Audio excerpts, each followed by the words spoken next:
Hey guys, welcome back to the channel. In this video we'll talk about how to build a Bugout bag supplementary toolkit.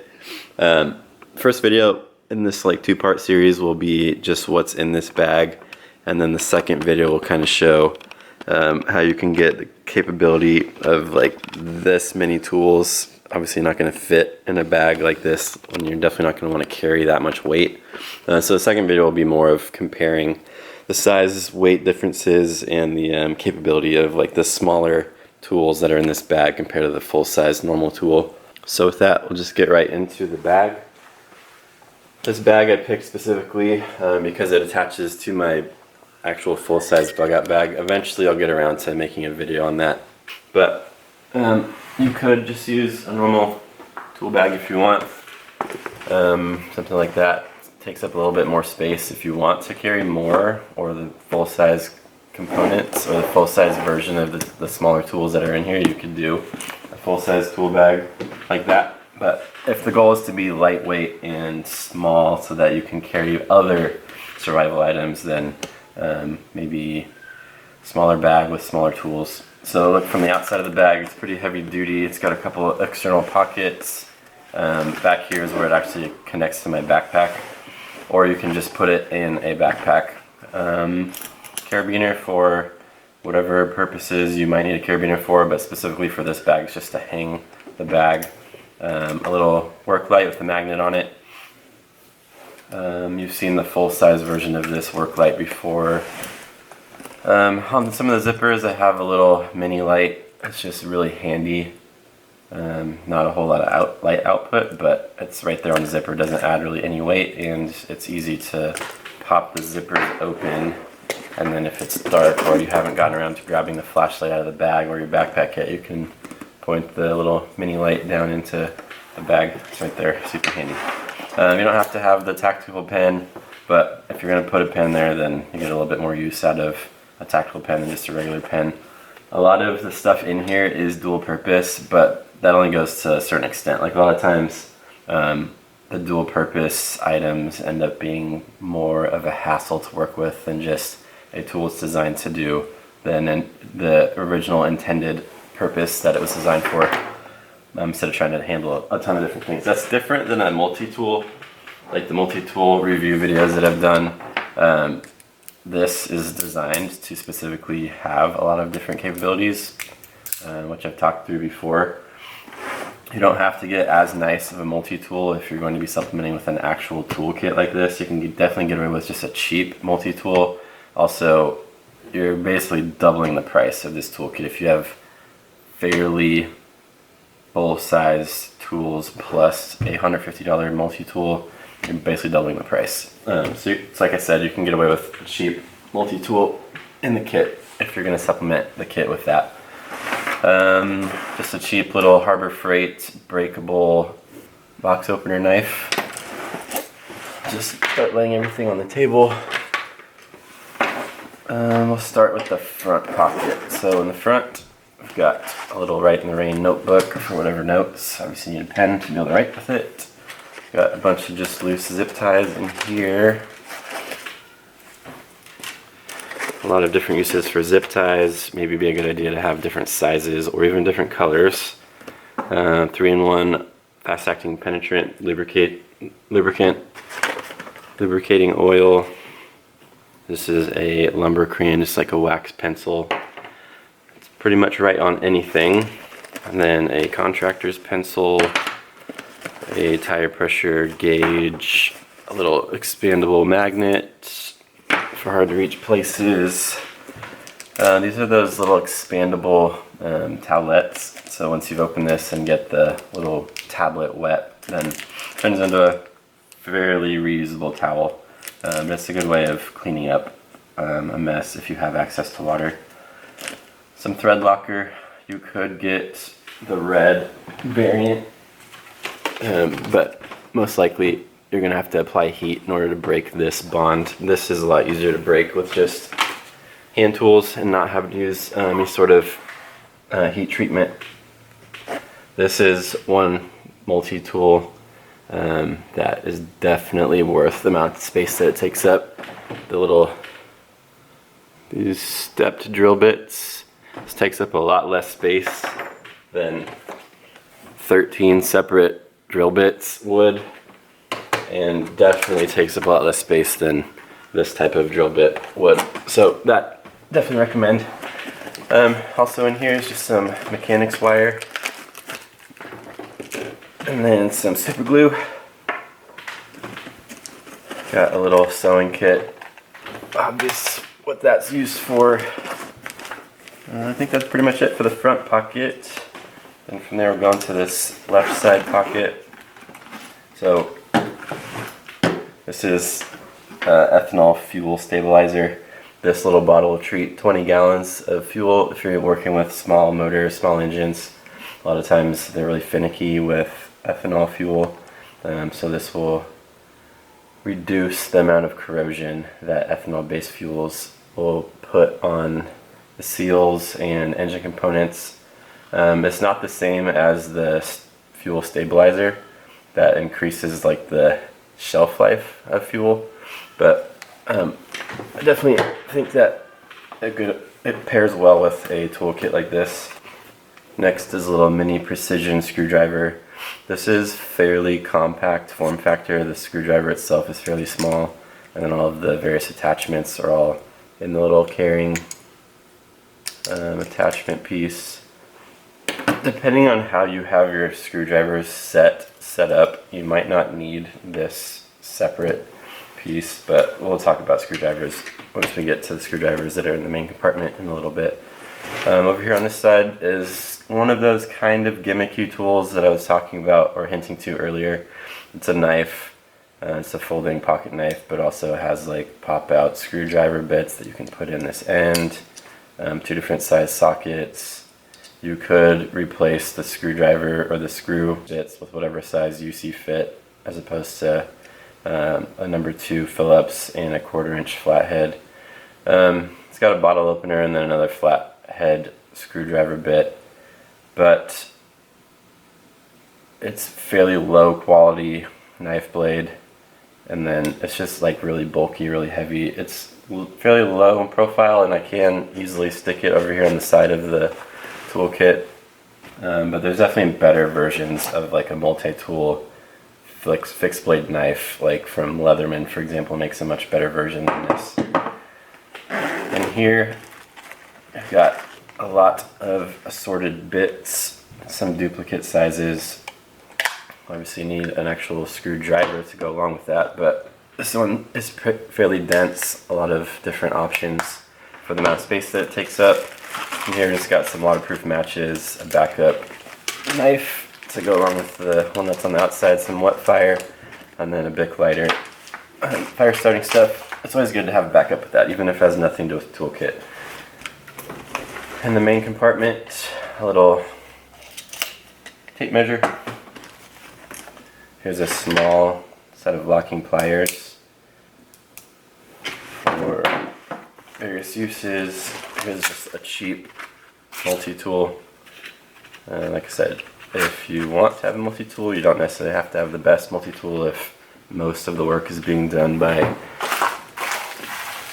actual separate standalone tools, but if you want, it doesn't take up that much extra space. This might also just be a part of your separate bug out bag and not need to be in a toolkit, but like I said, let's cover that real quickly. Next is a box opener knife. So it's a little bit redundant if you have these breakaway blades, but this is a little more heavy duty. I definitely recommend this style, where it's the fold out and the easy change blades. This is so much easier to change these blades than it is a normal full-sized box opener knife. So in order to change this blade, you have to take the whole thing apart. It doesn't take that long to take apart. You just have to unscrew this and then take the clamshell halves off and then go in and replace the blade. Some of them have spare blades inside the handle, but a slightly higher quality blade like this, or a knife like this, has very easily accessible spare blades. Just pop this little thing open. You've got a handful of backup titanium blades, and then it doesn't take up, well, it takes up less space than a normal sized box opener knife, Also has a pocket clip, so you could put it somewhere else. You could put it on the outside of the bag if you wanted. But in my opinion, the thing that makes it the most useful is how easy it is to change these blades out. So definitely recommend that, spending a little bit extra money on that. There's also sometimes mini versions. They're kind of corny maybe, but you can see it's kind of modeled after the full-size version. Just has a very small version of the blade, fairly easy to change, same exact storage method with the spare blades in there on the side. This is more of like a keychain type of thing than an actual tool, but I suppose it's better than nothing. There's just a little high quality crescent wrench branded set of channel locks. It's definitely not going to be able to open enough or get as much torque as a full-size set of channel locks would, but it also takes up way less space and it's a lot lighter. Just not as much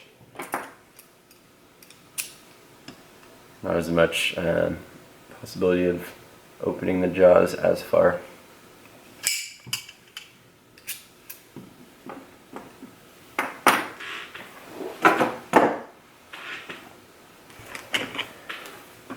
Here's a pair of additional locking pliers. If you compare those to the full-size ones, you can tell that they're definitely a little bit smaller, a little bit lighter. So for this style, you still get a decent amount of leverage, but it takes up a little less space in your bag. For this style, once again a little smaller, takes up less space, and it's definitely lighter.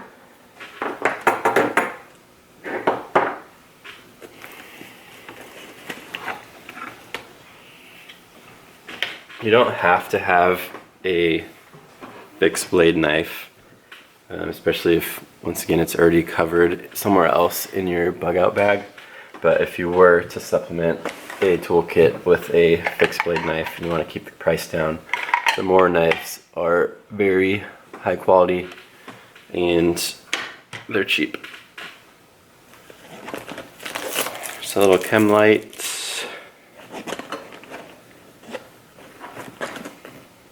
I haven't found a smaller version of a set of useful wire stripper pliers like this. I'm sure they exist, I just haven't found any. So these are from Harbor Freight and they're basically like a full-size version. This Klein Tools set of wire strippers is only a tiny bit bigger than this Harbor Freight version. The Klein Tools are better quality and a little bit more heavy duty, so they're heavier than this one. But up to you on if you spend the extra space and weight, including a better set of wire strippers, depending on what you think you're going to be using this toolkit for.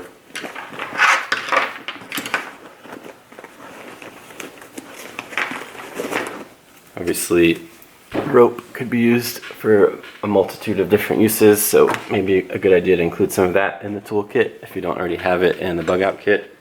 For the screwdrivers, so depending on which screwdriver you get, some of them have multiple uses instead of it just being one tip that you're stuck with.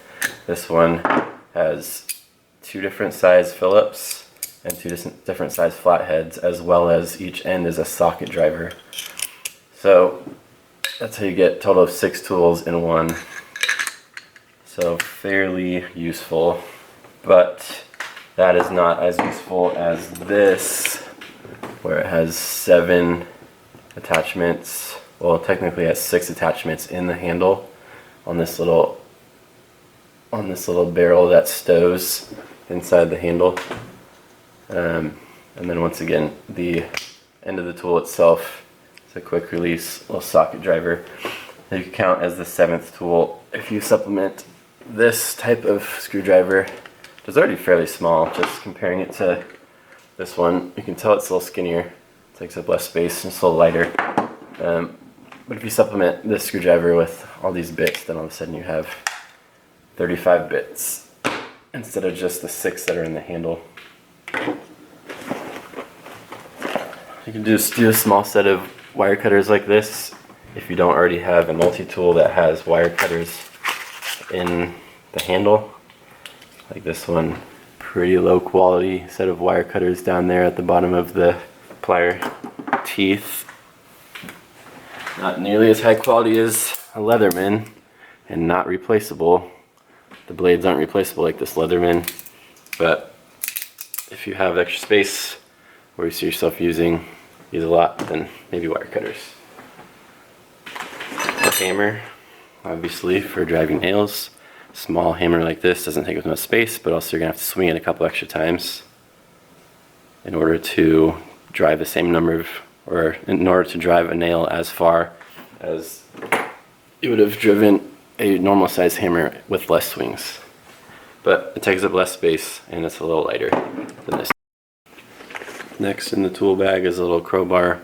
So on the back end of the hammer, obviously you can pry up nails, but if you need more leverage, the crowbar is not as heavy duty as a full-size crowbar, but once again, doesn't take as much space and it's not nearly as heavy. So that stows in there near the bottom pretty easily. Two separate sets of Allen keys. These are the short ones, so you can't get a ton of torque on them, and you can't reach in super deep into places, but every single size, from real small all the way up to 7 millimeters for the metric and 1/4 inch for the standard.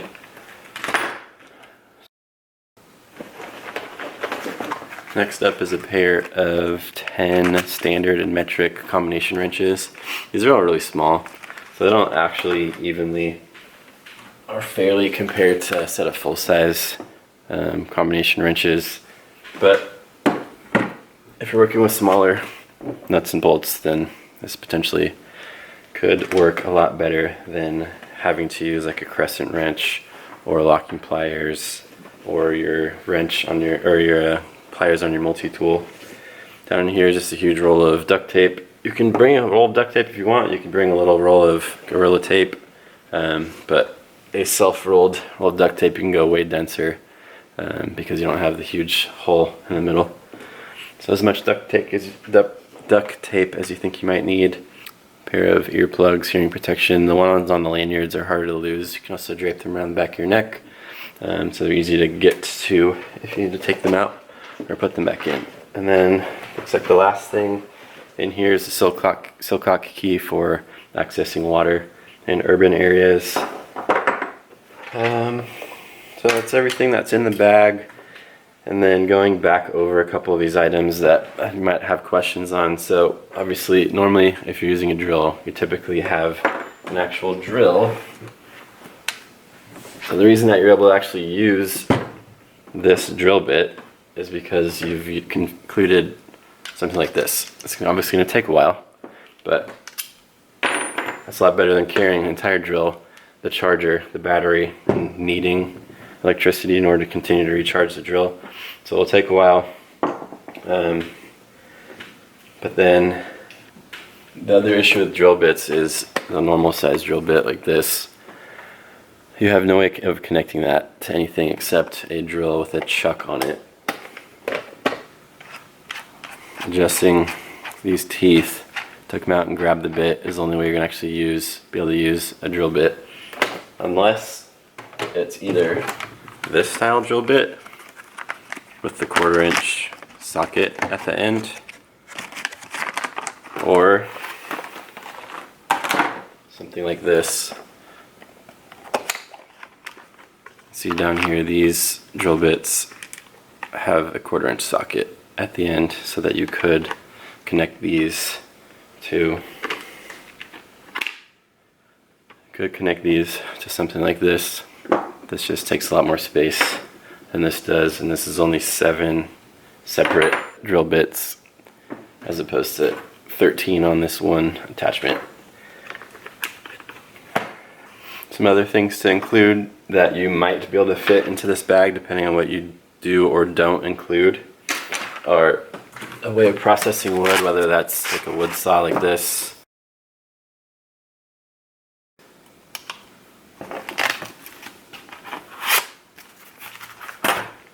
or a little hatchet. These are two things that might be part of your normal bug out bag. You don't need to be copied separately into your tool bag. A little hacksaw.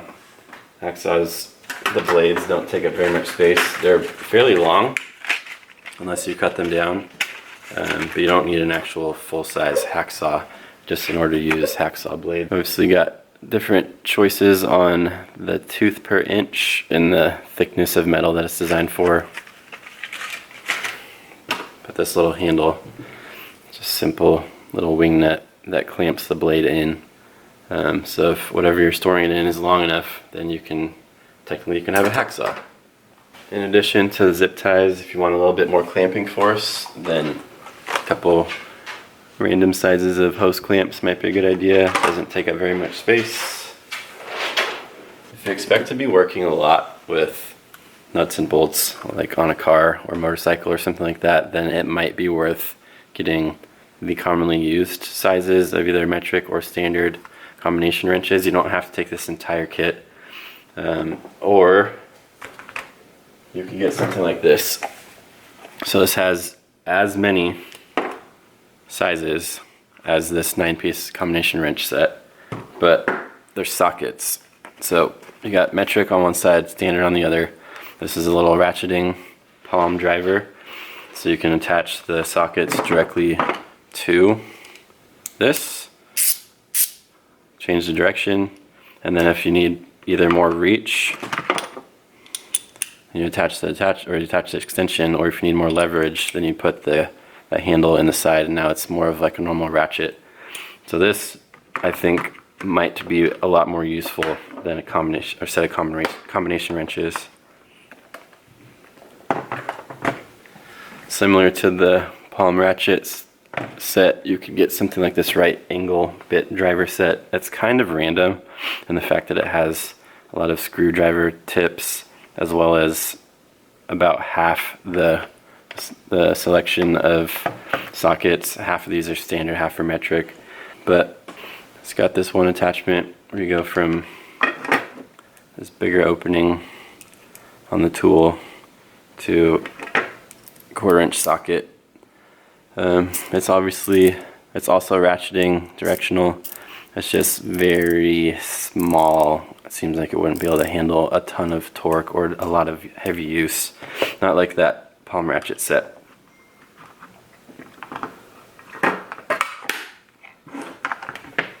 Depending on how many screwdriver bits you think you might need, there's different types.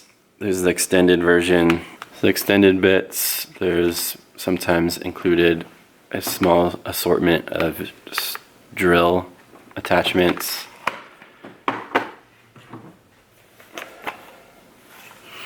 You can do a complete set of drill bits if you have a way of connecting these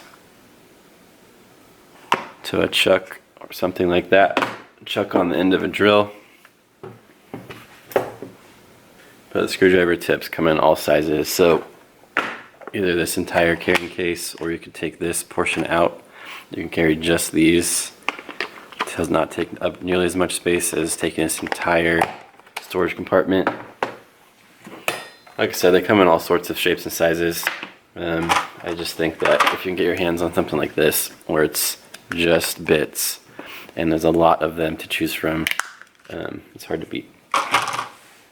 Last thing to talk about, you could maybe include in a kit if you expect to run into damaged screws that you might need to extract. Something like these speed out bit extracting tools might work. If you guys have made it this far in the video and you have any questions, or if you have any suggestions on other things you could include, definitely feel free to leave them in the comments. But at this point, we'll transition over to the second portion of the video where we talk more about the comparison between this mini-size stuff and then normal full-size tools.